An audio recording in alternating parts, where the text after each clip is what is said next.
নমস্কাৰ ছাত্ৰ ছাত্ৰীসকল তোমালোকৰ মাজত এটা অতি ডাঙৰ প্ৰশ্ন আছিল যে 2024 চনত মেট্ৰিক পৰীক্ষা হ'বনে নহয় অৰ্থাৎ এবাৰ যিসকলে ক্লাছ 10ত পঢ়ি আছে তেওঁলোকে 2024 চনত মেট্ৰিক পৰীক্ষা দিব লাগিবনে নালাগে এতিয়া আজি সেবাৰ ফালৰ পৰা এখন নোটিছ তোমালোকক দিছে আৰু সেইখনত স্পষ্টভাৱে ঘোষণা কৰা আছে যে 2024 চনত মেট্ৰিক পৰীক্ষা হ'ব আৰু সেই পৰীক্ষাটো কেতিয়া হ'ব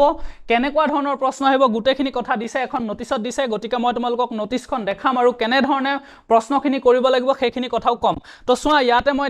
দেখুৱাইছো সোৱা এখন আমাৰ নোটিছখন যিখন সোৱা বোৰ্ড অফ সেকেন্ডাৰী এডুকেশ্যন অৰ্থাৎ সেবাৰ ফালৰ পৰা এখন দিয়া হৈছে ঠিক আছে তো ইয়াতে কি লিখিছে সোৱা একেবাৰে ওপৰতে সোৱা এই নোটিছ এখন যিখন নোটিছ আহিছে নোটিছখন তোমালোকে জ্ঞান পাণ্ডা এপত পাই যাবা ঠিক আছে ক্লাছ 10 ৰ ভিতৰত গৈ যি পেপাৰ এণ্ড নটিফিকেশ্যন বুলি থাকে HSLC পেপাৰছ এণ্ড নটিফিকেশ্যন তাৰ পৰা গৈ তোমালোকে ডাউনলোড কৰি ল'ব পাৰিবা ঠিক আছে তাত চাব পাৰিবা ইয়াত কৈছে সোৱা সাবজেক্টটো সোৱা HSLC এক্সামিনেশ্যন 2024 ৰিগাৰ্ডিং মানে 2024 চনৰ HSLC এক্সামৰ বিষয়ে ইয়াত কৈছে ঠিক আছে ইয়াতে কি কৈছে সোৱা যে তোমালোকৰ যি মেট্ৰিক পৰীক্ষা হ'ব নামটো মেট্ৰিক হওক নহওক ঠিক আছে পৰীক্ষা একেটাই তো ইয়াতে কৈছে যে যি আমাৰ HSLC পৰীক্ষা হ'ব HSLC এক্সামিনেশ্যন হ'ব 2024 চনত কেতিয়া হ'ব ফেব্ৰুৱাৰীৰ ফাৰ্ষ্ট উইকত হ'ব অৰ্থাৎ অহা বছৰ 2024 চনৰ প্ৰথম সপ্তাহৰ পৰা তোমালোকৰ HSLC এক্সাম আৰম্ভ হ'ব বুজি পাইছানে গতিকে যি সকলে নপঢ়িলা তোমালোকে বহুত ডাঙৰ কাম কৰিছা গতিকে আজিৰ পৰা পঢ়া ষ্টাৰ্ট কৰিব লাগিব বুজি পাইছা এতিয়া ইয়াতে কৈছে যে কি কৈছে ইয়াতে যে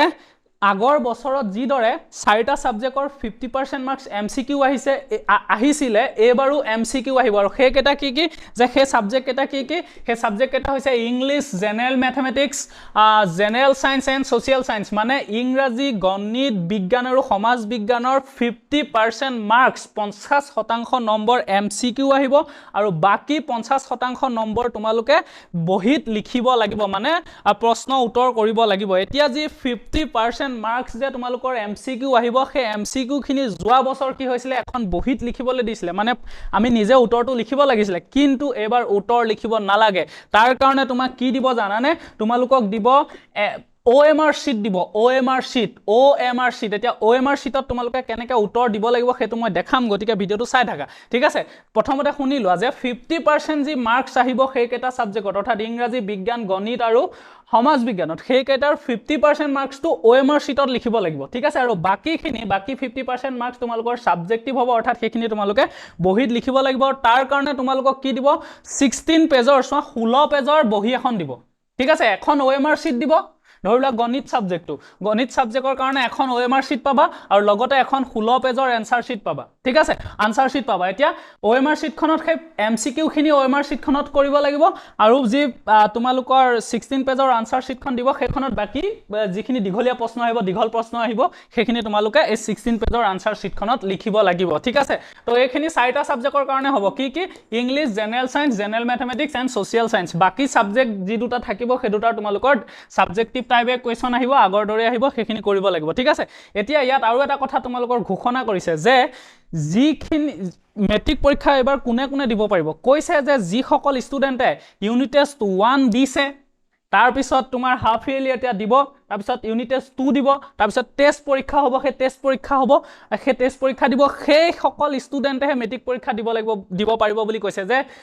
ইউনিট টেষ্ট 1 দিব লাগিব যি সকলে যেটো হৈ গল হেতু তোমালোকে দিছেন নাই হেতু এটা তোমালোকৰ ডাঙৰ প্ৰশ্ন যদি নাই দিয়া তেতিয়া তোমালোকে স্কুলত এতিয়াই খবৰ কৰা যে তোমালোকে পৰীক্ষা দিব পাৰিবা নে নোৱাৰা যদি কিবা কৰিব লাগে তাৰ কাৰণে এতিয়া সোনকালে কৰা কাৰণ নোটিছখনত সিধা লিখি দিছে যে ইউনিট টেষ্ট 1 দিয়া সকলেহে ইউনিট টেষ্ট 1 তাৰ পিছত যি সকলে ৰেগুলাৰলি স্কুল গৈ আছে তেওঁলোকেহে পৰীক্ষাটো দিব পাৰিব মেট্ৰিক পৰীক্ষাটো গতিকে তোমালোকৰ যদি কোনোবা ইউনিট টেষ্ট 1 নিদিলা তেতিয়া তোমালোকে স্কুলত এতিয়াই খবৰ কৰা আৰু এটা কথা যি সকলে যোৱাবাৰ মেট্ৰিক বেয়া কৰিছিলে তেওঁলোকে ইউনিট টেষ্ট 1 টো নিদিলেও হ'ব বুলি কৈছে ঠিক আছে বাকিখিনি দিব লাগিব তেওঁলোকে ইউনিট টেষ্ট 1 টো নিদিলেও হ'ব যি সকলে 2000 মানে যোৱা বছৰ মেট্ৰিকত ফেল কৰি পুনৰ পঢ়ি আছে ঠিক আছে সেই সকলে ইউনিট টেষ্ট 1 নিদিলেও হ'ব হেতু কথাও লিখি থৈছে ঠিক আছে নোটিছখন ভালদৰে পঢ়ি লবা এখন দিয়া আছে পঢ়ি লবা মই গুটে কথাখিনি ইয়াত কৈ দিছো ঠিক আছে তাৰ পিছত OMR sheet টো দেখিবলৈ কেনেকুৱা হ'ব চোৱা এই OMR sheet টো তোমালোকৰ চোৱা মই এটো নেটৰ পৰা ডাউনলোড কৰিছো সম্পূৰ্ণ একে নহব পাৰে কিন্তু প্ৰসেসটো একেটাই হ'ব কি হ'ব ধৰি লোৱা 11 নম্বৰ প্ৰশ্ন এটো চোৱা 11 লিখা আছে দেখানে 11 নম্বৰ প্ৰশ্নৰ কাৰণে চোৱা চাৰিটা অপচন থাকিব দেখানে 1 2 3 4 চাৰিটা আছে দেখিছা এতিয়া কি হ'ব 11 নম্বৰ প্ৰশ্নৰ ধৰি লোৱা অপচন 1 2 বা অপচন এ টু কাৰেক্ট তেতিয়া তোমালোকে কি কৰিব লাগিব সেই অপচন এৰ ওপৰত এনে ধৰণে গোল কৰি দিব লাগিব বুজি পাইছা কি কৰিব লাগিব যে 11 নম্বৰ প্ৰশ্নত 4টা অপচন থাকিব ধৰি লোৱা হু ৱাজ লেন্সো লেন্সো কোন আছিল বুলি আহিলে ঠিক আছে তলত অপচন আছে ধৰি লোৱা অপচন এ দিছে ফাৰ্মাৰ অপচন বি দিছে ষ্টুডেন্ট অপচন সি দিছে ধৰি লোৱা টিচাৰ অপচন ডি দিছে ধৰি লোৱা তেওঁ এজন শ্বপকিপাৰ তো আমি জানো যে লেন্সো কি আছিল লেন্সো এজন কি আছিল খেতিয়ক আছিল হয়নে নহয় তো লেন্সো ইজ এ ফাৰ্মাৰ বা লেন্সো ৱাজ এ ফাৰ্মাৰ তো অপচন এ টো কাৰেক্ট তো অপচন এ টো কাৰেক্ট হলে কি কৰিব লাগিব একৰ ওপৰত এক বা এ বুলি থাকিব তো ইয়াৰ ওপৰত এনে ধৰণে তোমালোকে গোল কৰি দিব লাগিব ঠিক আছে ঠিক তেনেদৰে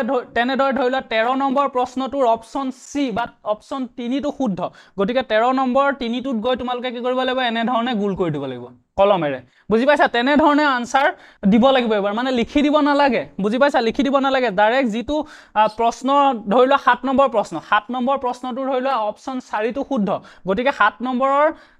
নম্বৰ পুনে পুনে 4টা অপচন আছে 1 2 3 4 এটা 4 নম্বৰ অপচনটো শুদ্ধ গতিকে 4 নম্বৰটোৰ ওপৰত তোমালোকে এনে ধৰণে গোল কৰি দিব লাগিব এটো গোলটো ভালকে কৰিব লাগিব কাৰণ এবিলাক মেচিনে চাব নিশ্চয় গতিকে মেচিনে যদি চাই এটো যদি ভালকে গোল নকৰা পৰীক্ষাত নম্বৰটো কটা যাব ঠিক আছে পৰীক্ষাত নম্বৰটো কটা যাব হেতু কাৰণে তোমালোকে এই গোলটো ভালকে কৰিব লাগিব বুজি পাইছা এটো ভালকে কৰিব লাগিব সেইখিনি তোমালোকক স্কুলৰ পৰা শিকাব নিশ্চয় গতিকে মই কথাখিনি অলপমান কৈ দিছো এতিয়া কথা হল বহুত ষ্টুডেন্টে মেট্ৰিক পৰীক্ষা নহয় বুলি নপঢ়িলে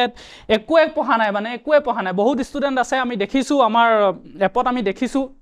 গতিকে তোমালোকে এটা কি কৰিবা যিসকলে একেবাৰে নপঢ়িলা তো তোমালোকৰ কাৰণে এটা ভাল আমাৰ ফালৰ পৰা প্লেটফৰ্ম আছে নিশ্চয় তোমালোকে জানা যে আমাৰ ফালৰ পৰা জ্ঞান পাণ্ডা যেটো আমাৰ জ্ঞান পাণ্ডা এপ তোমালোকে এতিয়াও সময় আছে তোমালোকে জ্ঞান পাণ্ডা এপত আজিৰ পৰাই তোমালোকে পঢ়িবলৈ আৰম্ভ কৰা আৰু এটো অসমৰ অতি নিৰ্ভৰযোগ্য এপ যেহেতু জানাই যে যোৱা বছৰ আমাৰ জ্ঞান পাণ্ডা এপৰ পৰা পঢ়িয়ে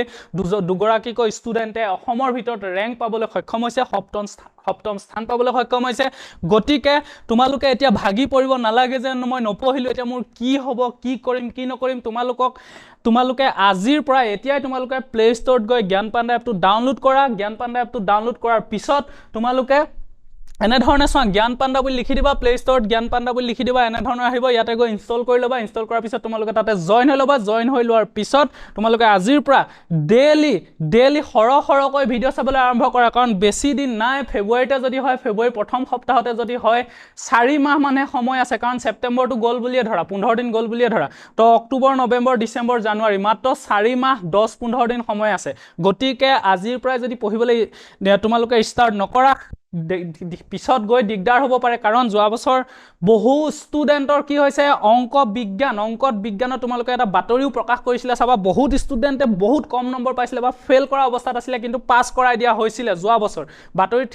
নিজে সেবাৰ ফালৰ পৰা ঘোষণা কৰিছিলে চাবা গতিকে এবাৰ হয়তো পাস কৰাই নিদিবও পাৰে যদি নম্বৰটো কম আহে গম পাইছানে গতিকে আৰু অংক আৰু বিজ্ঞানৰ এমসিকিউ টান আহিব কাৰণ যোৱা বছৰ বহুত টান আহিছে ষ্টুডেন্টে পঢ়া নাই গতিকে এবাৰো টান অহাৰ চান্স আছে হেতু কাৰণে যাতে তোমালোকৰ কনসেপ্ট ব্লক ক্লিয়াৰ হয় ভালদৰে যাতে বস্তুখিনি বুজি পোৱা তাৰ কাৰণে তোমালোকে এপটোৰ প্ৰতিটো ভিডিও ভালকে চাব লাগিব প্ৰতিটো ভিডিওত সকলোখিনি বস্তু বুজাই থোৱা আছে আৰু তাৰ মাজৰ পৰা কোৱেশ্চন আহিব অৰ্থাৎ সেইখিনি কনসেপ্টৰ ওপৰত বেছ কৰি সেইখিনি কনসেপ্টৰ ওপৰত ভিত্তি কৰি প্ৰশ্নবোৰ দিব হেতু কাৰণে ভিডিওবিলাক ভালকে চাব লাগিব মাজে কমন বিচাৰি পঢ়িলে এতিয়া তোমালোকৰ দিগদাৰ আছে কাৰণ এমসিকিউ হৈ গল এমসিকিউত কমন পেলাবলৈ বহুত টান হয় গতিকে কনসেপ্ট তোমালোকে জানিবই লাগিব ভালকে বস্তুটো শিকিবই লাগিব হেতু কাৰণে প্ৰতিটো ভিডিও তোমালোকে সিৰিয়ালি ক্ৰমান্বয়ে চোৱা টাইম এতিয়াও আছে খালি এটোৱে হল যে বেছিকে পঢ়িব লাগিব কাৰণ যদি তোমালোকে ইমান দিন নপঢ়িলা ঠিক আছে গতিকে এতিয়া এপটো ডাউনলোড কৰি লৈ তোমালোকে এতিয়াই পঢ়িবলৈ ষ্টাৰ্ট কৰা আৰু জয়েন হ'বৰ কাৰণে এপটোত তোমালোকে এই নাম্বাৰটোত কল কৰিবা এতিয়াই তোমালোকে কল কৰি লোৱা 6000474592 তো এই নাম্বাৰটোত কল কৰা আমাৰ সাৰ্ভিস ৰাতিপুৱা 6টা বজাৰ পৰা তোমালোকে ৰাতি 10টা বজালৈকে ফোন কৰিব পাৰিবা ইয়াত তোমালোকক গুটেখিনি কথা শিকাই দিব কেনে ধৰণে পঢ়িব লাগিব কি পঢ়িব লাগিব তো এতিয়া তোমালোকে এই নাম্বাৰটোত ফোন কৰি যোগাযোগ কৰি লোৱা ঠিক আছে ধন্যবাদ